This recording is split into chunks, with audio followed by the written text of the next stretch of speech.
Good evening everyone. कैसे बेटा आप लोग? प्रीवियस क्लास में हम लोगों ने बेटा एफएम में अपना एक न्यू टॉपिक स्टार्ट किया था जिसका नाम था बेटा लीवरेज। लीवरेज का जो थ्योरेटिकल कॉन्सेप्ट था वो हमने प्रीवियस क्लास में आपके साथ डिस्कस किया था। एक हल्का सा बेटा क्विक रिकैप कर देता हूँ 5 मिनट का। लीवरेज कौन से वर्ड से मिलके बना? लीवर वर्ड से। Lever is a scientific word और अकॉर्डिंग टू साइंस बेटा लीवर का मतलब क्या होता है? हमें बिजनेस में एफर्ट कम से कम लगाने हैं और आपके जो ऑर्गेनाइजेशन का जो रिजल्ट है वो मैक्सिमम आना चाहिए। ये लीवर का मीनिंग था, एफर्ट कम से कम लगाओ, रिजल्ट ज्यादा से ज्यादा आना चाहिए। और अकॉर्डिंग टू यदि हम बात करें कि लीवरेज खुद क्या है बेटा, तो लीवरेज की यदि हम बात करें तो it is nothing, it is a relationship between two terms, sale and profit. दो टर्म्स के बीच का रिलेशन सेल और प्रॉफिट। यानी इसमें बेटा हम कुछ भी चेंजेस करें सेल के अंदर तो प्रॉफिट पर क्या इफेक्ट आया, क्या इम्पैक्ट आया। यदि हम सेल को 1% से चेंज करते हैं तो हमारे प्रॉफिट पर कितना परसेंट इफेक्ट आ रहा है, ये हमें कौन बताएगा बेटा? लीवरेज। यदि मैंने सेल को लेट इट बी 10% से चेंज किया तो मेरे प्रॉफिट कितने परसेंट से इंक्रीज या डिक्रीज हुआ, वो मुझे कौन बताएगा बेटा? लीवरेज। उम्मीद करता हूँ क्लियर हो गया होगा। अब आज हम इसका थोड़ा सा बेटा प्रैक्टिकल एस्पेक्ट शुरू करेंगे, तो आइए स्टार्ट करते हैं इसका प्रैक्टिकल एस्पेक्ट। तो हमें बेटा दो चीज समझ में आई कि leverage is nothing, it is a relationship between sale and profit. यदि हम सेल में किसी भी प्रकार का चेंज करते हैं तो आपके प्रॉफिट पर क्या इफेक्ट आएगा, कितने परसेंट से इफेक्ट आएगा, ये हमें कौन बताएगा बेटा? लीवरेज। अब आइए हम एक कंपनी का छोटा सा इनकम स्टेटमेंट ड्रॉ करेंगे। क्या ड्रॉ करेंगे बेटा? Income statement. और ये इनकम स्टेटमेंट लगभग आपकी बेटा 2 से 3 टॉपिक में हेल्प करेगा एफएम। ठीक है, तो बहुत ढंग से समझना, हर जगह आपको ये हेल्प करेगा। कैसे बनाते हैं इनकम स्टेटमेंट? बहुत इजी, बहुत आसान। देखिए, सबसे पहले किसी भी ऑर्गेनाइजेशन में जो पैसा आता है वो आता है बेटा सेल के थ्रू। इसको हम रेवेन्यू भी बोल सकते हैं। रेवेन्यू मतलब टोटल कलेक्शन। आपके काउंटर पे जितना भी कलेक्शन क्रिएट हो रहा है उसको हम बेटा रेवेन्यू बोलते हैं। सेल्स में से हम बेटा माइनस करते हैं, ये तो आपका रेवेन्यू हो गया, ये तो आपका टोटल कलेक्शन हो गया। अब इस कलेक्शन में से बिजनेस के जितने भी एक्सपेंडिचर हैं, जितने भी खर्चे हैं बेटा उसको माइनस करना। अब ध्यान रखना बेटा, बिजनेस में 2 टाइप्स ऑफ एक्सपेंडिचर मेजरली होते हैं। हम क्लासिफिकेशन करें एक्सपेंस का तो हमको 2 पार्ट्स में कैटेगराइज कर देते हैं। अब वो 2 पार्ट्स कौन से हैं समझना। सबसे पहला पार्ट होता है बेटा वेरिएबल एक्सपेंसेस या वेरिएबल कॉस्ट। और बेटा इसका मैं डिस्कशन कहीं ना कहीं अपने काफी वीडियोस में कर चुका हूं। वेरिएबल बेटा कौन से वर्ड से मिलके बना? वेरी वर्ड से। और वेरी का मतलब होता है बेटा चेंज। जो एक्सपेंसेस बार बार चेंज होंगे अकॉर्डिंग टू प्रोडक्शन उसको बोलते हैं बेटा वेरिएबल कॉस्ट। मान लीजिए आज यदि मैं ये एक मार्कर प्रोड्यूस करता हूँ तो मेरी कॉस्ट, एक मार्कर को बनाने की कॉस्ट अलग आएगी। लेकिन यदि मैं अपने प्रोडक्शन में बेटा 2 मार्कर और ऐड कर लेता हूँ, यानी अब मैं 3 मार्कर का प्रोडक्शन करता हूँ तो मेरी प्रोडक्शन कॉस्ट अलग आएगी, चेंज होगी। यानी प्रोडक्शन चेंज तो कॉस्ट भी चेंज। सर्विस इंडस्ट्री में एग्जांपल दूं, कोचिंग इंस्टीट्यूट के हिसाब से एग्जांपल दूं। मान लीजिए बेटा मैंने किसी टॉपिक की आपको शीट नोट्स प्रोवाइड कराए, क्लास में 2 स्टूडेंट बैठे हैं तो उनकी नोट्स की जो प्रिंटिंग कॉस्ट है वो अलग होगी। लेकिन क्लास में यदि 10 स्टूडेंट और ऐड हो गए तो बेटा मेरी प्रिंटिंग कॉस्ट भी क्या होगी? चेंज होगी। मतलब कहने का मतलब अकॉर्डिंग टू प्रोडक्शन या अकॉर्डिंग टू योर वॉल्यूम जिस कॉस्ट पे इफेक्ट आता है उस कॉस्ट को बोलते हैं बेटा वेरिएबल कॉस्ट। यानी प्रोडक्शन में एक यूनिट का भी ऊपर नीचे हुआ, चेंज हुआ तो आपकी कॉस्ट पे जो इफेक्ट आया उस कॉस्ट का नाम होता है बेटा वेरिएबल कॉस्ट। जैसे ही सेल्स में से वेरिएबल कॉस्ट को हम माइनस करेंगे तो बेटा आपका आता है कंट्रीब्यूशन। क्या आता है बेटा? कंट्रीब्यूशन।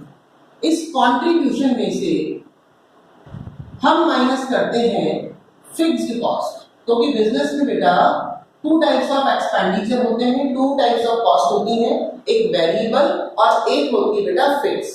वेरिएबल तो जो प्रोडक्शन पे डिपेंड है, लेकिन फिक्स जो प्रोडक्शन पे डिपेंड नहीं है बेटा, वो खर्चा होगा ही होगा। जैसे for an example, that is the best example, आपकी फैक्ट्री का रेंट, मेरे इंस्टीट्यूट का रेंट, एक भी स्टूडेंट आए या नहीं आए, स्टूडेंट आएगा तो नोट्स की कॉस्ट स्टार्ट होगी, तो वीसी तो बाद में आएगी, पहले कौन सी कॉस्ट आएगी बेटा, फिक्स कॉस्ट। एक भी स्टूडेंट क्लास में बैठे या ना बैठे, मुझे रेंट पे करना ही होगा, that is the best example of fix cost. Manufacturing industry की बात करूं तो प्रोडक्ट की मैन्युफैक्चरिंग के लिए रॉ मटेरियल तो बाद में मंगाओगे, पहले फैक्ट्री यदि आपकी रेंटेड है तो बेटा आपको रेंट पे करना पड़ेगा, चाहे आपका प्रोडक्शन स्टार्ट हो या नहीं। तो बिजनेस में मेजर जो क्लासिफिकेशन है टाइप्स ऑफ एक्सपेंस या टाइप्स ऑफ कॉस्ट का, वो हम दो पार्ट्स में डिवाइड करते हैं, एक होता है बेटा वेरिएबल, एक होता है बेटा फिक्स। तो जैसे ही आपने सेल्स में से वेरिएबल कॉस्ट को माइनस किया, क्योंकि ये रेवेन्यू था, ये काउंटर पे इतना कलेक्शन आया, और इसमें से हमने सेल्स में से वेरिएबल कॉस्ट को माइनस किया तो हमारा कंट्रीब्यूशन आया, और कंट्रीब्यूशन में से बेटा फिक्स्ड कॉस्ट को यदि हम माइनस कर दें तो आपका बिजनेस में अब जो प्रॉफिट आता है इसको हम बोलते हैं बेटा नेट प्रॉफिट। लेकिन हम इसके लिए बेटा नेट प्रॉफिट टर्म यूज नहीं करेंगे, हम यहाँ टर्म यूज करेंगे EBIT। EBIT का मतलब क्या होता है बेटा, earnings before interest and tax. EBIT, earning before interest and tax. अब इस EBIT में से पहले हम माइनस करते हैं बेटा I फॉर इंटरेस्ट, और जैसे ही मैं I फॉर इंटरेस्ट माइनस करूंगा तो बेटा आपका क्या आएगा, E, B और T। नेट प्रॉफिट तो आ गया, ठीक है ना, अभी वो भी डिटेल डिस्कशन करेंगे इसमें, ठीक है। लेकिन अभी फिलहाल नेट प्रॉफिट के लिए हमने क्या वर्ड यूज किया बेटा, EBIT। EBIT का मतलब earning before interest and tax. Net profit तो आ गया, लेकिन हमने दो चीजों का अभी पेमेंट नहीं किया, जितने भी आपने लॉस ले रखे हैं, जितने भी आपने डेट ले रखे हैं, उन पे अभी तक आपने इंटरेस्ट पे नहीं किया, और अभी तक हमने गवर्नमेंट को बेटा टैक्स भी पे नहीं किया। अब इस EBIT में से सबसे पहले हम माइनस करते हैं I फॉर इंटरेस्ट। जैसे आपने I फॉर इंटरेस्ट माइनस किया तो टर्म्स क्या बची बेटा, E, B और T। EBT का मतलब अर्निंग बिफोर टैक्स। अभी तक हमने गवर्नमेंट को टैक्स पे नहीं किया, इंटरेस्ट तो पे कर दिया सारे लोगों पे, लेकिन अब गवर्नमेंट को क्या चुकाएंगे हम बेटा, क्या पे करेंगे, टैक्स। अब माइनस कीजिए इसमें से टैक्स। कंपनी जो अपने प्रॉफिट पे गवर्नमेंट को जो टैक्स चुकाती है बेटा, उसको हम बोलते हैं कॉर्पोरेट टैक्स। तो यहाँ पर आपने कौन सा टैक्स पे किया, कॉर्पोरेट। और जैसे ही हम गवर्नमेंट को टैक्स चुकाएंगे तो यहाँ पे क्या आएगा बेटा, EAT, earning after tax. Government को जो टैक्स चुकाने के बाद बेटा जो प्रॉफिट बचता है, अब ये जो प्रॉफिट होता है ये प्योरली नेट प्रॉफिट होता है। आई अगेन रिपीट, सबसे पहले आपने क्या किया बेटा, सेल रेवेन्यू आया, उसमें से आपने बिजनेस के दो खर्चे माइनस किए, एक होता है बेटा वेरिएबल एक्सपेंस, एक होता है बेटा फिक्स्ड एक्सपेंस। दोनों खर्चे जैसे आपने माइनस किए तो आपका कौन सा प्रॉफिट आ गया बेटा, नेट प्रॉफिट। लेकिन नेट प्रॉफिट के लिए हमने यहाँ वर्ड क्या यूज किया, EBIT, earning before interest and tax. इस EBIT में से हमने किसको माइनस किया बेटा, I फॉर इंटरेस्ट को, तो आपका क्या बचा बेटा, EBT, अर्निंग बिफोर टैक्स। इसमें से हमने फिर गवर्नमेंट को क्या पे किया बेटा, टैक्स। टैक्स कौन सा चुकाया आपने गवर्नमेंट को, कॉर्पोरेट। और जैसे ही गवर्नमेंट को आपने टैक्स चुकाया तो आपके पास प्रॉफिट जो बचा, उस प्रॉफिट को क्या बोला जाएगा बेटा, EAT, अर्निंग आफ्टर टैक्स। और जैसे ही बेटा आपने गवर्नमेंट को टैक्स चुकाया, अब ये प्योरली आपका डिवाइजेबल प्रॉफिट है, बांटने योग्य प्रॉफिट है। किसमें बटेगा बेटा, शेयर होल्डर्स में। और आपको पता है कि ये जो प्रॉफिट है शेयर होल्डर्स में बटेगा, लेकिन बिजनेस में शेयर होल्डर भी बेटा, सॉरी कंपनी में शेयर होल्डर भी टू टाइप्स के होते हैं, एक प्रेफरेंस और एक इक्विटी शेयर होल्डर, तो सबसे पहले बेटा हम क्या करेंगे, इसमें भी जो पहले बाजी मारता है इस अर्निंग आफ्टर टैक्स में से, प्योरली डिवाइजेबल प्रॉफिट में से पहली बाजी कौन मारेगा बेटा, प्रेफरेंस शेयर होल्डर। तो पहले हम माइनस करेंगे प्रेफरेंस शेयर डिविडेंड। फिर से कह रहा हूं, ये जो अर्निंग आफ्टर टैक्स है ये आपका प्योरली डिवाइजेबल प्रॉफिट है, शेयर होल्डर में बटेगा। पहली बाजी कौन मारता है बेटा, प्रेफरेंस शेयर होल्डर, तो हम माइनस करेंगे प्रेफरेंस शेयर डिविडेंड। तो सारा का सारा जो प्रॉफिट्स है या सारा का सारा बेटा जो अर्निंग्स है वो किसके लिए अवेलेबल रह जाएंगी बेटा, मालिकों के लिए। और कंपनी के मालिक कौन होते हैं बेटा, इक्विटी शेयर होल्डर।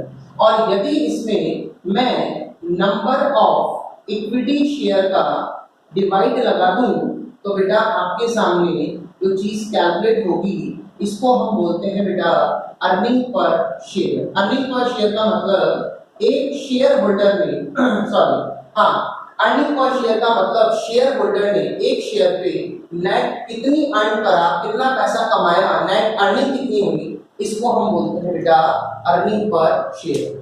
फिर से बोल रहा हूँ, एक बार रिपीट कर देता हूँ। सबसे पहले बेटा आपने लिया सेल्स में से हम वेरिएबल कॉस्ट माइनस करेंगे। वेरिएबल कॉस्ट का मतलब जो कॉस्ट बार बार क्या होती है बेटा, चेंज होती है अकॉर्डिंग टू प्रोडक्शन। यदि आपने अपने प्रोडक्शन में किसी भी लेवल का चेंज किया तो आपकी कॉस्ट पर जो इफेक्ट आएगा उस कॉस्ट का नाम क्या है बेटा, वेरिएबल कॉस्ट। उसके बाद जैसे ही आपने सेल्स में से वेरिएबल कॉस्ट को माइनस किया, आपका आ गया बेटा कंट्रीब्यूशन। कंट्रीब्यूशन में से हम कौन सी कॉस्ट माइनस करते हैं, फिक्स्ड कॉस्ट। जैसे बेटा आपने फिक्स कॉस्ट को माइनस किया तो आपका कौन सा प्रॉफिट आ गया, नेट प्रॉफिट। फिक्स कॉस्ट क्या है, जिस पर प्रोडक्शन का कोई इफेक्ट नहीं पड़ता, जो कॉस्ट बेटा हमेशा क्या रहती है, फिक्स।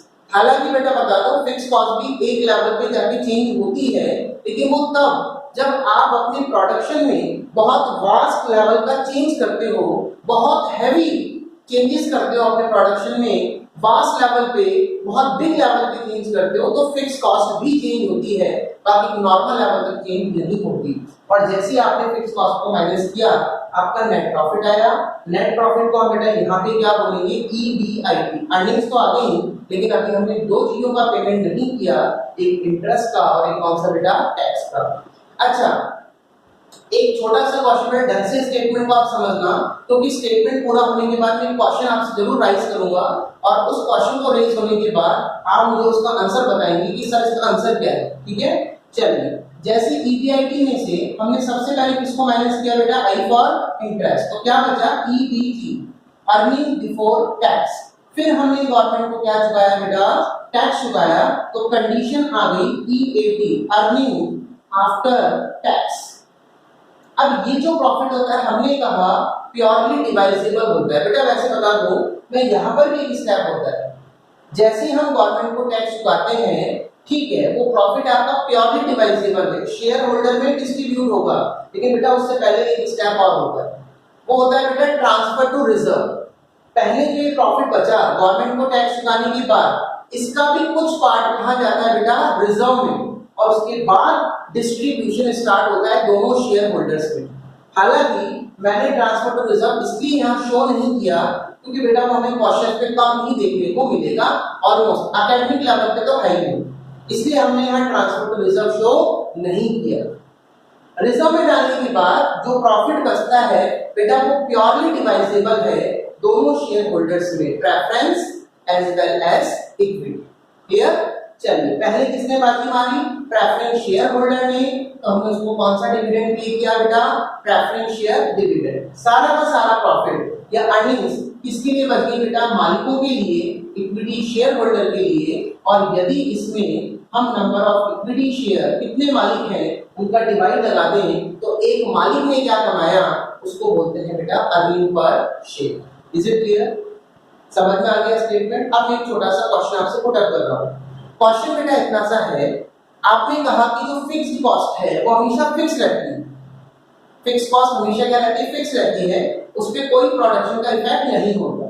तो मुझे बताइए, ये जो इंटरेस्ट का पार्ट है, आपने जितने भी लोन्स ले रखे हैं मार्केट से, फाइनेंशियल इंस्टीट्यूशन से, बैंक से, तो बेटा ये भी तो फिक्स कॉस्ट का पार्ट हुआ ना। भाई आज मान लो आपने किसी बैंक से 10 लाख रुपए का लोन लिया at the rate of 10% interest, तो बेटा 10 लाख का 10% साल का इंटरेस्ट कितना होता है? 1 लाख रुपए।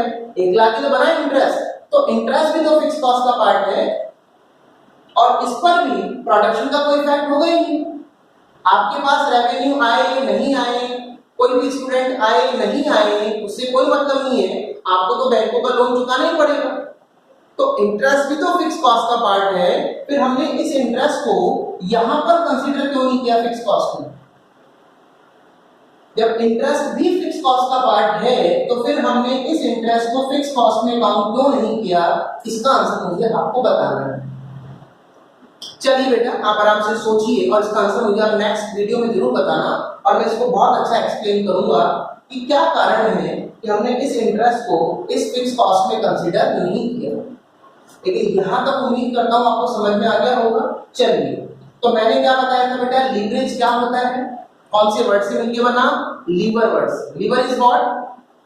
रिलेशनशिप बिटवीन टू टर्म्स, किन्हीं भी दो टर्म्स के बीच का रिलेशन। वो दो टर्म्स कौन सी है बेटा? दो टर्म्स हैं, number 1 is sale, number 2 is profit. तो leverage is nothing, leverage is the relationship between two terms, number 1 is sale, number 2 is profit. और लीवर का मतलब है कम से कम एफर्ट बिजनेस में लगाइए और आपके ऑर्गेनाइजेशन का जो रिजल्ट है वो मैक्सिमम आना चाहिए। तो leverage is nothing, it is a relationship between two terms, sale and profit. अब मैं आपसे एक छोटी सी बात करता हूँ, ये आपका टॉप पॉइंट है इनकम स्टेटमेंट का सेल। मुझे बताइए यदि मैं यहाँ से कुछ भी चेंजेस करूँ, सेल्स को कुछ भी चेंजेस करूँ, इंक्रीज करूँ, डिक्रीज करूँ, कुछ भी करूँ, व्हाटएवर, सेल में कुछ भी चेंज करता हूँ, तो मुझे बताओ आपके इनकम स्टेटमेंट के last point earning per share तक इफेक्ट आएगा या नहीं आएगा? इतना सा आंसर दे दीजिए, चैप्टर कंप्लीट है। यदि मैं यहां से कुछ भी चेंज करता हूं तो क्या आपके इनकम स्टेटमेंट के लास्ट पॉइंट पर इफेक्ट आएगा या नहीं आएगा? से यस और नो। इफेक्ट आएगा बेटा, इसी को तो आपने लीवरेज बोला कि यदि मैं सेल में कुछ भी चेंजेस करता हूं तो मेरे प्रॉफिट पर क्या इफेक्ट आता है। लेकिन बेटा इनकम स्टेटमेंट का लास्ट पॉइंट है अर्निंग पर शेयर। मैं आपसे छोटी सी बात करता हूं, यदि मैं अपनी सेल में कुछ भी चेंजेस करूं, यहां से कुछ भी चेंजेस करूं, तो यहाँ तक इफेक्ट आएगा या नहीं आएगा? इफेक्ट आएगा, और इसी को बेटा हमने क्या बोला? लीवरेज। अब अगली क्लास में, अगले वीडियो में बेटा हम इसको अब डिटेल एक्सप्लेन करेंगे। कहने का मतलब ये बात तो कंफर्म हो गई कि यहाँ से कुछ भी चेंज करें तो यहाँ तक इफेक्ट आना ही आना है, इसको हमने लीवरेज बोला। बेटा अगली क्लास में इसको हम 3 पार्ट्स में कैटेगराइज कर देंगे, यानी अब हम अगली क्लास में डिस्कस करेंगे टाइप्स ऑफ जो लीवरेज होते हैं बेटा, वो टोटल 3 होते हैं। पहला कौन सा बेटा? पहला लीवरेज होता है ऑपरेटिंग लीवरेज। कौन सा लीवरेज बेटा? ऑपरेटिंग लीवरेज, ठीक है। तो और उसी में बेटा आपका वो आंसर भी छुपा हुआ है जो मैंने अभी इंटरेस्ट वाला क्वेश्चन आपसे पूछा।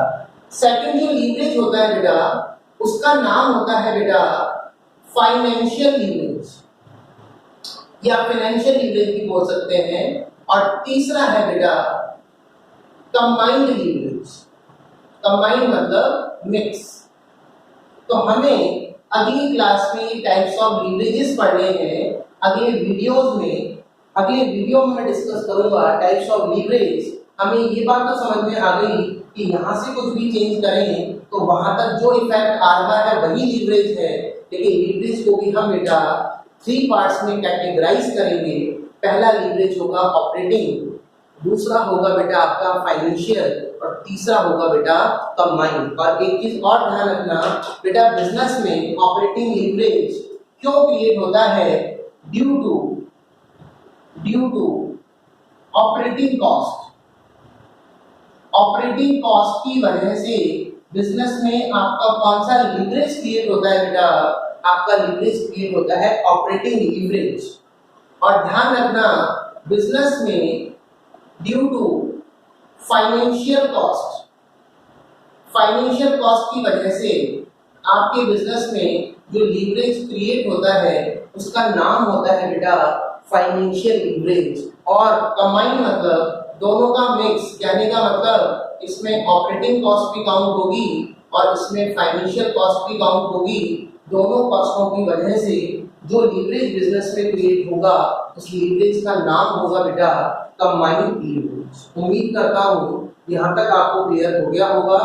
जाते जाते बेटा छोटा सा कोई रिकैप हम कर देते हैं। कोई रिकैप इतना सा है, सबसे पहले बात करते हैं लीवरेज क्या है बेटा। Leverage is nothing, it is the relationship between sale and profit. यदि हम अपनी सेल वॉल्यूम में कुछ भी चेंज करते हैं, 1% का भी चेंज करते हैं, तो आपके प्रॉफिट पर कितने परसेंट से इफेक्ट आएगा, इसको हम बोलते हैं बेटा लीवरेज। अच्छा, आपको एक चीज और बता दूं, मैं बार बार एक डेफिनेशन बोल रहा हूँ, relationship between two terms, relationship between two terms. इसका मतलब क्या है बेटा, जबकि रिलेशनशिप बिटवीन टू टर्म्स को तो हम हमेशा रेशो बोलते हैं। तो बेटा ध्यान रखना ढंग से, यदि आपने रेशो बहुत ढंग से पढ़े हो तो क्लासिफिकेशन ऑफ रेशो में एक रेशो आते थे, लीवरेज रेशो या कैपिटल स्ट्रक्चर रेशो। तो leverage is nothing, leverage is ratio. बेटा रेशो ही है और ratio is what, relationship between two terms. तो कौन कौन से टर्म्स हैं वो दो, सेल और प्रॉफिट। फिर मैंने आपको बेटा एक कंपनी का इनकम स्टेटमेंट हमने आपको ड्रॉ करवाया। इस पूरे इनकम स्टेटमेंट में आपको समझाया कि कैसे कैसे चीजें आएंगी और उसके बाद हम अगली क्लास में जो पढ़ेंगे वो पढ़ेंगे टाइप्स ऑफ लीवरेजेस। हाँ, ये जरूर बता दिया 3 लीवरेज होते हैं, ऑपरेटिंग लीवरेज, ऑपरेटिंग कॉस्ट के क्रिएट होने के कारण, फाइनेंशियल लीवरेज, फाइनेंशियल कॉस्ट के क्रिएट होने के कारण, और कंबाइन दोनों का मिक्स, ऑपरेटिंग और जो फाइनेंशियल है दोनों कॉस्ट के क्रिएट होने के कारण जो लीवरेज क्रिएट होगा वो है बेटा आपका कंबाइंड लीवरेज। और अगले वीडियो में आपको मुझे कमेंट करके उसका आंसर देना है कि बेटा इंटरेस्ट यदि फिक्स कॉस्ट का पार्ट है तो फिर हमने उसे ऊपर फिक्स कॉस्ट में कंसीडर क्यों नहीं किया, हम उसको नीचे से अलग क्यों दिखा रहे हैं। उम्मीद करता हूँ आप जरूर इसका आंसर देंगे। और बेटा ज्यादा से ज्यादा वीडियोस को आप बेटा शेयर करें। आज के लिए इतना ही। Thanks to all. जय श्री श्याम।